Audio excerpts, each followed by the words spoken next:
इन लड्डुओं को बनाने के लिए मैंने यहाँ पर ले लिया है आधा कप देसी घी। अब हम घी को अच्छे से गर्म कर लेंगे। फ्लेम को आप मीडियम रखें। घी हमारा गर्म हो गया है तो अब हम इसमें डालेंगे आधा कप बादाम। 2 चम्मच मैंने यहाँ पर पिस्ता ले लिए हैं, आप चाहें तो ज़्यादा भी ले सकते हैं। आधा कप मैंने अखरोट ले लिया है और आधा कप इसके साथ ही मैंने काजू भी ले लिया है। अब हम इन सभी चीज़ों को अच्छे से भून लेंगे। इन्हें हम मीडियम फ्लेम पर भूनेंगे ताकि ये अच्छे से भून जाएं और जले भी नहीं। इसे हम इस तरीके से चलाते हुए भूनेंगे। मीडियम फ्लेम पर इन्हें भूनने में आराम से 2 से 3 मिनट का समय लग जाता है। अब जो ये बादाम है इनमें क्रैक आने लगा है और बाकी ड्राई फ्रूट्स का भी कलर चेंज होने लगा है, यानी कि हमारे जो ये ड्राई फ्रूट हैं अब पक गए हैं। इन्हें हम घी से बाहर निकाल लेंगे। इन्हें हम एक प्लेट में ठंडा होने के लिए रख देंगे।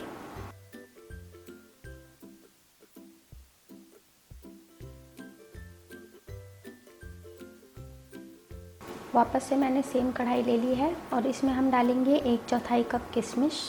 किशमिश को भी हम अच्छे से चलाते हुए जब तक भूनेंगे जब तक कि ये फूल ना जाए। हमारी जो किशमिश है अब ये फूलने लगी है, यानी कि अब ये पक गई है। तो अब हम इसे भी घी से बाहर निकाल लेंगे।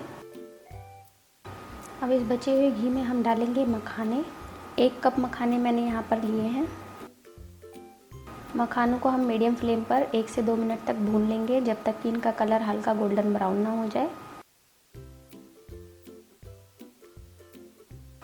मखाने हमारे भुन गए हैं, इन्हें भी हम कढ़ाई से बाहर निकाल लेंगे।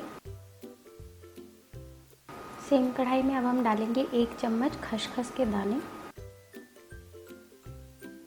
खसखस के दानों को भी हम 20 से 30 सेकंड तक लो फ्लेम पर भून लेंगे। खसखस हमारे भुन चुके हैं। अब हम इसमें डालेंगे 1 कप नारियल का बुरादा। ये मैंने सूखा नारियल लिया है और इसे मैंने कद्दूकस कर लिया है। नारियल को और खसखस को अब हम अच्छे से मिक्स करेंगे और नारियल को हम जब तक भूनेंगे जब तक कि इसका कलर हल्का गोल्डन ब्राउन ना हो जाए। तो ये देखिए हमारा जो नारियल है अब इसका कलर गोल्डन ब्राउन होने लगा है। तो अब हम इसे भी बाहर एक प्लेट में निकाल लेंगे। सभी चीज़ें हमने भून ली हैं और अब हमने जो ये ड्राई फ्रूट्स ठंडे होने के लिए रखे थे ये भी ठंडे हो चुके हैं। इस तरीके से हम इन ड्राई फ्रूट्स को कूट कर तैयार कर लेंगे। हमें इन्हें दरदरा ही रखना है, एकदम पाउडर नहीं बनाना है। जब हम इन्हें दरदरा रखते हैं तो इनकी जो क्रंचीनेस होती है वो जब हम लड्डू खाते हैं तो बहुत ही अच्छी लगती है। आपने चॉकलेट में भी देखा होगा जो ड्राई फ्रूट होते हैं वो दरदरे कूट के डाले जाते हैं। एकदम ही पाउडर बना देंगे तो लड्डू खाने में उतने अच्छे नहीं लगेंगे। जिस तरीके से हमने ड्राई फ्रूट्स को कूट कर ले लिया है इसी तरीके से हम इन मखानों को भी कूट लेंगे। ये देखिए ये हाथ से ही क्रश हो जाते हैं। अगर आप चाहें तो इन्हें हाथ से भी क्रश कर सकते हैं पर उसमें मेहनत ज़्यादा लगेगी। इन मखानों को कूट कर हम बाकी के ड्राई फ्रूट्स में ही मिक्स कर लेंगे। नारियल के बुरादे में हम सारे ड्राई फ्रूट्स मिक्स कर लेंगे।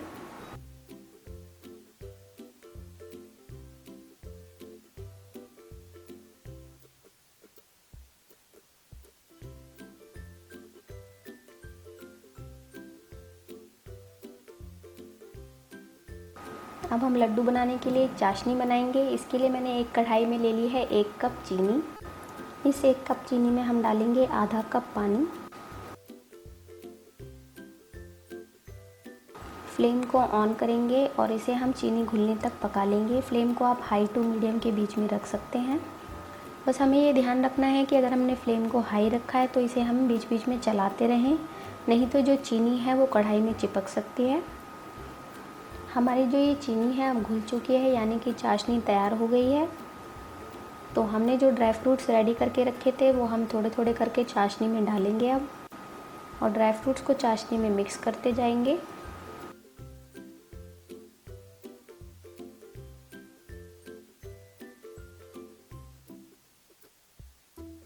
दो तीन बैच में करके मैंने सारे ड्राई फ्रूट्स अब कढ़ाई में डाल दिए हैं। ड्राई फ्रूट्स डालते वक्त मैंने फ्लेम को मीडियम रखा है, लो टू मीडियम फ्लेम ही रखें इस वक्त में। अब हमें इन्हें बस इतना पकाना है कि जो आपको कढ़ाई में चाशनी दिख रही है वो दिखनी बंद हो जाए, बस उतना ही पकाना है। बहुत ज़्यादा मत पकाइएगा, नहीं तो जो हमारे लड्डू हैं वो कड़े हो जाएंगे।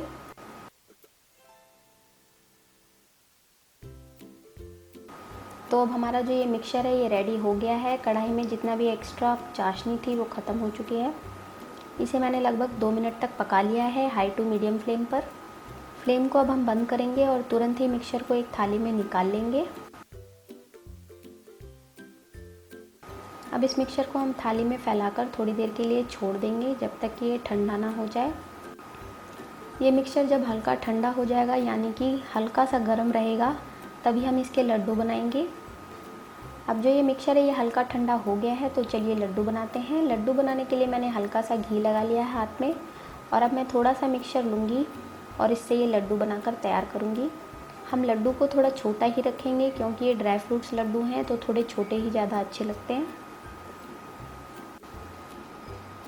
ये देखिए ये लड्डू कितना सुंदर दिख रहा है और इसे देखते ही खाने का मन कर रहा है। आप ये लड्डू छोटे से लेकर बड़े किसी के भी सामने सर्व करिए, वो अपने आप को रेजिस्ट नहीं कर पाएंगे इन्हें खाने से। तो इसी तरीके से हम बाकी के लड्डू भी बनाकर तैयार कर लेंगे। अभी जो ये लड्डू का मिक्सचर है आपको हल्का सा गीला दिख रहा होगा, लेकिन जैसे ये लड्डू हमारे थोड़े से ठंडे होंगे ये अपनी शेप को होल्ड कर लेंगे। तो ये देखिए हमारे सारे लड्डू बनकर तैयार हो गए हैं। इन लड्डुओं को ठंडा होने के बाद आप एक एयरटाइट कंटेनर में रख लीजिए और इसे आप आराम से 1 से 2 महीने तक खा सकते हैं।